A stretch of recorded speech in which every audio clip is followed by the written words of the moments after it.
بسم اللہ الرحمن الرحیم۔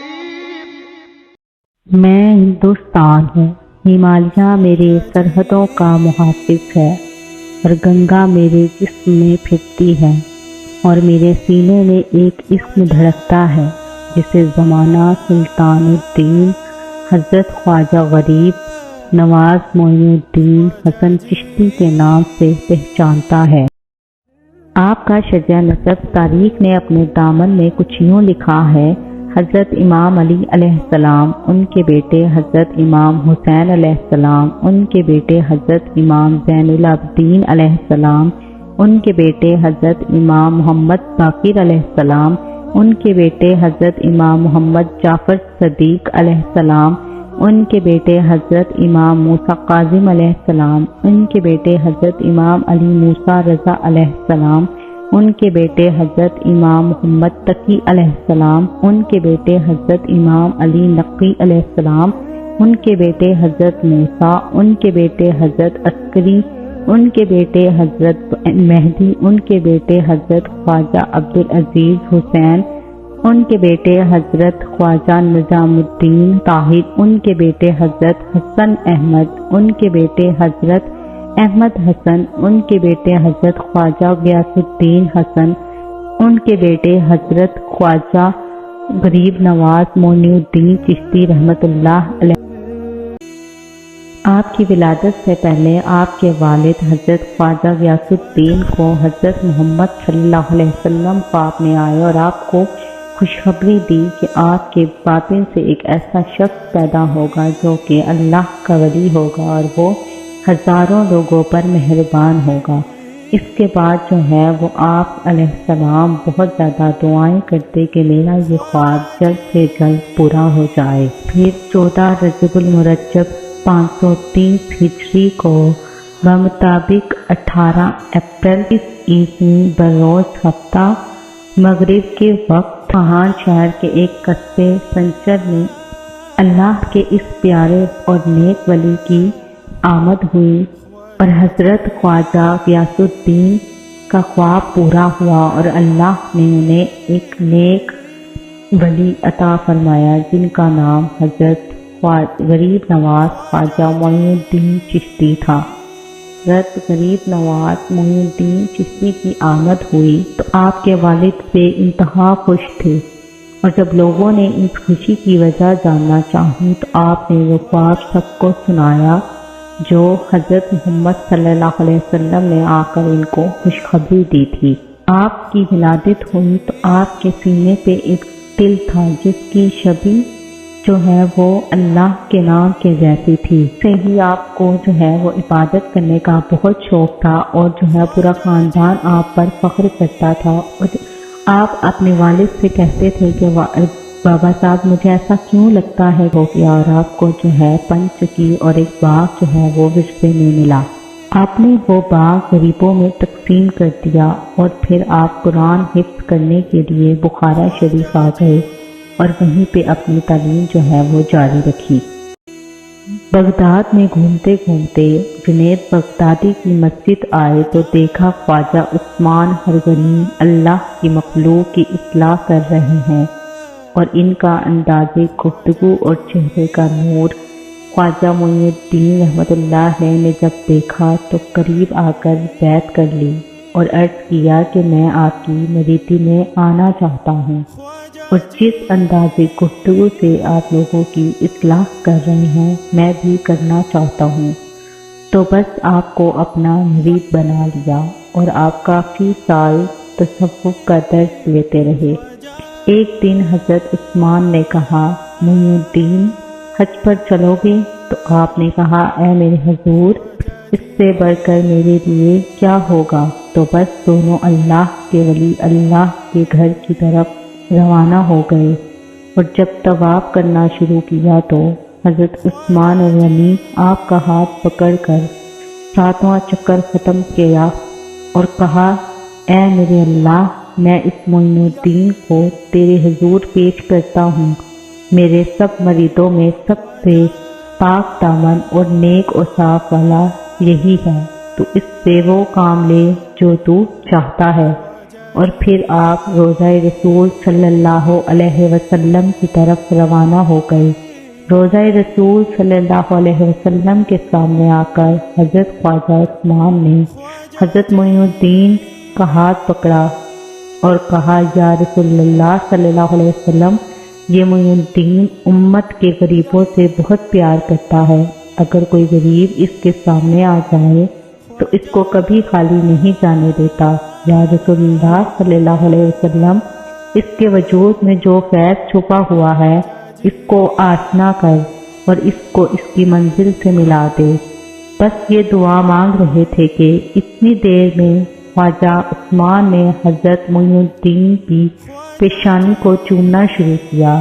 آپ نے عرض کیا، اے میرے استاد، آج آپ کی آنکھوں میں عجیب کچھ شفقت دیکھ رہا ہوں۔ تو آپ نے فرمایا، اللہ کے حبیب نے تجھے غریب نواز کے لقب سے نواز دیا۔ آج کے بعد اگر تو کسی بھی غریب کے لیے کوئی دعا کرے گا تو اللہ وہ دعا رد نہیں کرے گا۔ اور پھر واپس اپنے شہر بغداد آ گئے۔ واپس بغداد آنے کے بعد حضرت عثمان مسلسل قلعے میں رہنے لگے۔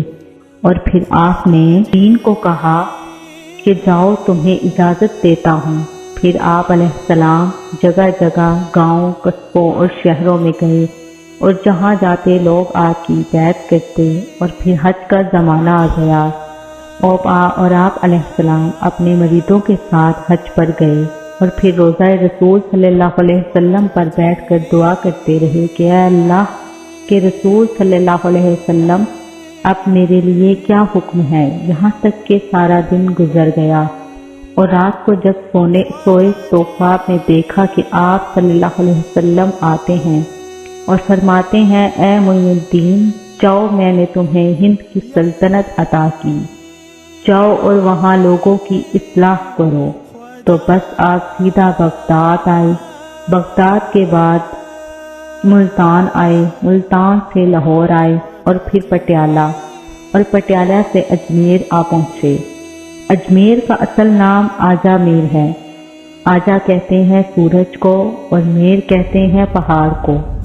7ویں صدی میں اجمیر کی بنیاد رکھی گئی اور یہ علاقہ پرتھوی راج چوہان کی سلطنت۔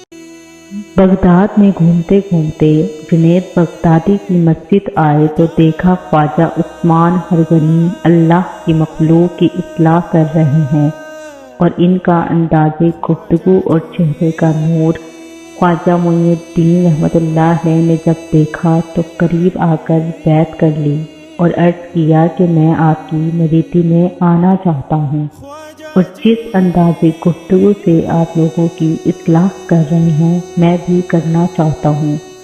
تو بس آپ کو اپنا مرید بنا لیا اور آپ کافی سال تصوف کا درس لیتے رہے۔ ایک دن حضرت عثمان نے کہا، معین الدین، حج پر چلو گے؟ تو آپ نے کہا، اے میرے حضور، اس سے بڑھ کر میرے لیے کیا ہوگا؟ تو بس دونوں اللہ کے ولی اللہ کے گھر کی طرف روانہ ہو گئے، اور جب طواف کرنا شروع کیا تو حضرت عثمان غنی آپ کا ہاتھ پکڑ کر 7واں چکر ختم کیا اور کہا، اے میرے اللہ، میں اس معین الدین کو تیرے حضور پیش کرتا ہوں۔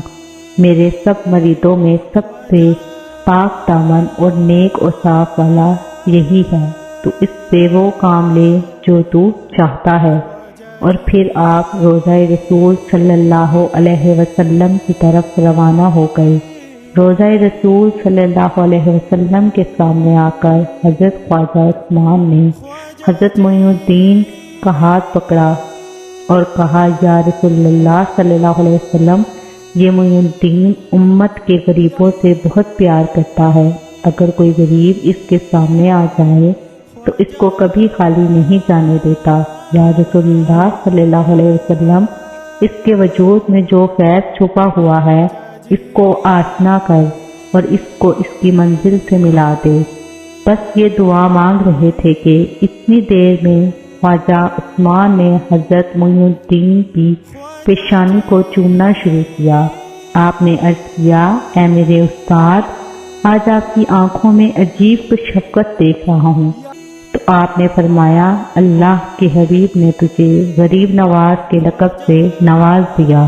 آج کے بعد اگر تو کسی بھی غریب کے لیے کوئی دعا کرے گا تو اللہ وہ دعا رد نہیں کرے گا۔ اور پھر واپس اپنے شہر بغداد آ گئے۔ واپس بغداد آنے کے بعد حضرت عثمان مسلسل قلعے میں رہنے لگے، اور پھر آپ نے دین کو کہا کہ جاؤ تمہیں اجازت دیتا ہوں۔ پھر آپ علیہ السلام جگہ جگہ گاؤں، قصبوں اور شہروں میں گئے، اور جہاں جاتے لوگ آپ کی بیعت کرتے۔ اور پھر حج کا زمانہ آ گیا، اور آپ علیہ السلام اپنے مریدوں کے ساتھ حج پر گئے، اور پھر روضہ رسول صلی اللہ علیہ وسلم پر بیٹھ کر دعا کرتے رہے کہ اے اللہ کے رسول صلی اللہ علیہ وسلم، اب میرے لیے کیا حکم ہے؟ یہاں تک کہ سارا دن گزر گیا، اور رات کو جب سوئے تو خواب میں دیکھا کہ آپ صلی اللہ علیہ وسلم آتے ہیں اور فرماتے ہیں اے معین الدین، جاؤ میں نے تمہیں ہند کی سلطنت عطا کی، جاؤ اور وہاں لوگوں کی اصلاح کرو۔ تو بس آپ سیدھا بغداد آئے، بغداد کے بعد ملتان آئے، ملتان سے لاہور آئے، اور پھر پٹیالہ، اور پٹیالہ سے اجمیر آ پہنچے۔ اجمیر کا اصل نام آجا میر ہے۔ آجا کہتے ہیں سورج کو، اور میر کہتے ہیں پہاڑ کو۔ 7ویں صدی میں اجمیر کی بنیاد رکھی گئی، اور یہ علاقہ پرتھوی راج چوہان کی سلطنت۔ اجمیر میں انسان کو اپنی ذات سے پہچانا جاتا تھا۔ غریب مفلس کو بار بار اس کی مفلسی اور غربت کا احساس دلایا جاتا تھا۔ ظلم اس طرح سے عام تھا کہ مظلوم کی پکار کسی انسان تک نہیں پہنچتی تھی۔ بس خواجہ غریب نواز اپنے مبارک قدم لیے اجمیر میں پھرتے۔ آپ رحمت اللہ علیہ کے ساتھ آپ کے 40 مرید بھی تھے۔ اجمیر کے لوگوں نے جب آپ رحمت اللہ علیہ کے چہرے کے نور کو دیکھا تو حیران ہو گئے کہ ایسا باروب اور نور والا انسان ہم نے پہلے نہیں دیکھا۔ گھومتے گھومتے آپ رحمت اللہ علیہ اور آپ کے مرید وہاں آ پہنچے جہاں کے لوگ اس جگہ کو سب سے کمتر سمجھتے تھے۔ کچھ لوگ آئے اور کہنے لگے او بابا اٹھو یہاں سے، جہاں حکومت کے اونٹ بیٹھتے ہیں۔ تو حضرت خواجہ غریب نواز نے مسکرا کر کہا اللہ کی زمین وسیع ہے، جاؤ کسی اور جگہ بٹھا لو۔ انہوں نے کہا بابا اٹھو یہاں سے، یہ پرتھوی راج چوہان کے اونٹوں کی جگہ ہے، جاؤ کہیں اور جگہ بیٹھو۔ بس یہ کہنا تھا تو خواجہ غریب نواز اٹھے اور کہا اونٹوں کو بٹھا لو۔ بٹھا تو لوگے لیکن بیٹھے ہی رہیں گے۔ اور وہاں ایک جھیل تھی جس کا نام انا ساگر تھا۔ آپ رحمت اللہ علیہ اس کی طرف روانہ ہو گئے اور اس کے ساحل پر آ کے بیٹھ گئے۔ وہاں ہزاروں پنڈت جو خواجہ غریب نواز کو عجیب و غریب نگاہوں سے دیکھ رہے تھے، لیکن آپ مسلسل اللہ کے ذکر میں مصروف عمل نظر آ رہے تھے۔ بس رات گزر گئی۔ جب صبح ہوئی تو وہ حکومت کے ملازم سب دوڑتے دوڑتے آئے اور آ کر خواجہ غریب نواز کے پاؤں میں گر گئے اور عرض کرنے لگے اے اللہ کے ولی، ہم سے غلطی ہو گئی، ہم بہت دیر سے اونٹوں کو اٹھا رہے ہیں لیکن اونٹ نہیں اٹھ رہے۔ تو خواجہ غریب نواز نے کہا جاؤ تمہارے اونٹ اٹھ چکے ہیں۔ اور وہ سپاہی جب وہاں پہنچے تو دیکھا کہ اونٹ اٹھ چکے ہیں اور سب کے سب خواجہ غریب نواز کی طرف سجدے میں ہیں۔ یہ منظر دیکھ کر سب سپاہی حیران ہو گئے، اور جیسے ہی یہ بات پرتھوی راج چوہان تک پہنچی اور بادشاہ چونکہ ستاروں کا علم جو ہے وہ جانتا تھا اور انہیں پتا تھا کہ ایک ایسا فقیر آئے گا جو اس کی سلطنت تباہ کر دے گا، تو بس پرتھوی راج کو یہی ڈر تھا۔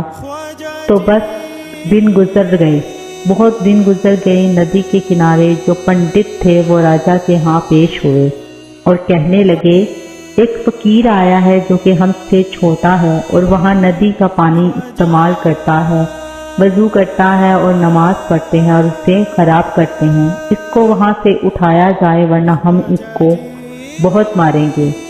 تو اس پر پرتھوی راج نے کہا جاؤ تمہیں اجازت ہے، اسے مارو اور وہاں سے بھگا دو۔ پھر وہاں جب آپ کے مریض وضو کے لیے آئے تو پنڈتوں نے انہیں بہت مارا۔ اس پر خواجہ غریب نواز نے کہا کہ وہ اللہ بہت بڑا ہے اور اس کے لیے سب ہی برابر ہیں۔ تو اس نے کہا کہ یہ پانی ہمارا ہے۔ تو انہوں نے کہا ٹھیک ہے، ہم بھی اپنے حصے کا پانی لیں گے اور یہاں سے چلے جائیں گے۔ تو انہوں نے اپنی ایک کٹورا جو کہ ان کے ہاتھ میں تھا انہوں نے اس میں ڈالا اور جو ہے وہ انا ساگر کا سارا پانی اس میں سما گیا۔ اس کے بعد وہ وہاں سے چلے گئے اور ان کے پیچھے پیچھے ان کے مریض اور وہ لوگ بھی جو کہ وہاں پہ اسنان کرنے کے لیے آئے تھے۔ ان سے معافی مانگی اور انہوں نے وہ دوبارہ اپنا کٹورا انا ساگر میں ڈالا اور انا ساگر دوبارہ سے پانی سے بھر گیا، اور اس طرح سے بہت سے لوگوں نے اسلام قبول کر لیا۔ پھر جب پرتھوی راج کو پتہ چلا تو اس نے اپنے سب سے پرانے پنڈت سادھو رام کو بھیجا اور کہا اسے بتاؤ کہ وہ غلط ہے۔ تو جب وہ حاضر ہوا تو خواجہ غریب نواز نے کہا کہ اے سادھو رام، تم خود سے جھوٹ بولنا بند کرو کیونکہ تم تو دل سے پہلے ہی مسلمان ہو۔ تو اس پر وہ آپ کے قدموں میں گر گیا اور کہنے لگا آپ سچ میں اللہ کے ولی ہیں، یہ بات سوائے اللہ کے کوئی نہیں جانتا، اور وہ آپ کا مرید ہو گیا۔ تو پھر جب سب عالم تھک گئے تو راجا پرتھوی راج نے جادوگروں کا سہارا لیا۔ اسی دور میں راجستھان میں ایک بہت بڑا جادوگر ہوا کرتا تھا جس کا نام اجے پال جوگی تھا۔ اس کو بلایا گیا۔ اس کے 400 شاگرد تھے اور وہ خواجہ غریب نواز کی توہین کرنے کے لیے آ پہنچے۔ تو بس ایک طرف وہ جادوگر تھے اور دوسری طرف اللہ کے ولی خواجہ غریب نواز۔ ساری رات گزر گئی، وہ مختلف جادو کرتے رہے لیکن تمام جادوؤں کا خواجہ غریب نواز پر کوئی اثر نہیں ہوا۔ بالآخر وہ ہاتھ جوڑ کر عرض کرنے لگے کہ یقیناً آپ پر اللہ کی خاص رحمت ہے اور جس پر اللہ کا کرم ہو اس کا کوئی مقابلہ نہیں کر سکتا۔ جادوگر کہنے لگا اس کے چہرے کا نور بتا رہا ہے یہ سچا ہے، اور جس دین پر یہ ہے وہ دین بھی سچا ہے۔ وہ سب کے سب جادوگر مسلمان بن گئے۔ اس بات پر خواجہ غریب نواز کی شہرت راجستھان میں اور بھی بڑھ گئی۔ اس کے بعد راجا پرتھوی راج چوہان نے خواجہ غریب نواز کے مریدوں پر ظلم کرنا شروع کر دیا اور مریدوں کو قید کر دیا اور پیغام بھجوایا اگر تم یہ راجستھان چھوڑ دو گے تو میں تمہارے مرید تمہیں واپس کر دوں گا، نہیں تو میں انہیں مار دوں گا۔ خواجہ غریب نواز اپنے مریدوں سے بہت محبت کیا کرتے تھے۔ انہوں نے کہا صرف یہ بات ہے میں یہاں سے چلا جاؤں گا، ٹھیک ہے میں جاتا ہوں، لیکن اب یہ سلطنت مجھے بلائے گی، یہ زمین مجھے بلائے گی اور تم جلد مسلمانوں کے ہاتھوں گرفتار ہوگے۔ اس پر پرتھوی راج چوہان ہنسنے لگا اور خواجہ غریب نواز اپنے مریدوں کو لے کر وہاں سے چلے گئے۔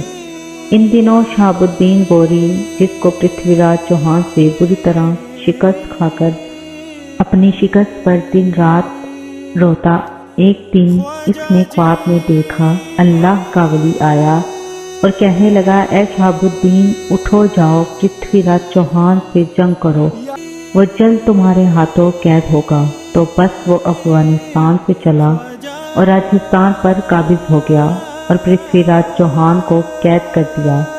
جیسے ہی قید کرے تو لوگ کہنے لگے ایک فقیر ہوا کرتا تھا جس نے کچھ دن پہلے ہی کہا تھا کہ پرتھوی راج چوہان جلد مسلمانوں کے ہاتھوں قید ہوگا۔ تو شہاب الدین 5 رجب المرجب 633 ہجری کو عشاء کی نماز کے بعد آپ رحمت اللہ علیہ اپنے ہجرے میں گئے اور مریدوں سے تاکید کی کہ کوئی بھی ہجرے میں نہ آئے۔ وقت تہجد تک ذکر حق کی آواز آتی رہی اور پھر موقوف ہو گئی، اور پھر فجر کا وقت جب قریب آیا تو خادمین آپ رحمت اللہ علیہ کی طرف کے دروازے پر آ کر عرض کرنے لگے الصلاۃ الصلاۃ، لیکن اندر سے کوئی آواز نہ آئی۔ بس فجر کا وقت ختم ہونے کو تھا، مرید حجرے میں جا کر دیکھے تو آپ رحمت اللہ علیہ دارالفنا سے دارالبقاء کی طرف کوچ کر گئے ہیں۔ آپ رحمت اللہ علیہ کے چہرے مبارک سے نور کی شعائیں ابھر رہی ہیں اور پیشانی پر نور سے اللہ کا اسم تحریر ہے۔ آپ رحمت اللہ علیہ کے جسم مبارک کو آپ کے اسی حجرے میں تدفین کر دیا گیا، لیکن آپ کا فیض تا ابد تا حیات مسلسل قائم و دائم رہے گا، اور ہندوستان کا ہر بادشاہ تب تک بادشاہ نہیں بنتا جب تک آپ کے قدم نہ چومے۔ اسی کے ساتھ میں آپ لوگوں سے اجازت چاہتی ہوں، اگر کوئی غلطی کوتاہی ہو گئی ہو تو معذرت کرتی ہوں، اور جو ہے اگر آپ کو یہ ویڈیو اچھی لگی ہو تو چینل کو ضرور سبسکرائب کیجیے گا اور بیل آئیکن کا بٹن کو بھی دبا دیجیے گا، اور اپنی رائے جو ہے وہ بھی کمنٹ کے ذریعے دے دیجیے گا۔ دعاؤں میں ضرور یاد رکھیے گا۔ اللہ حافظ۔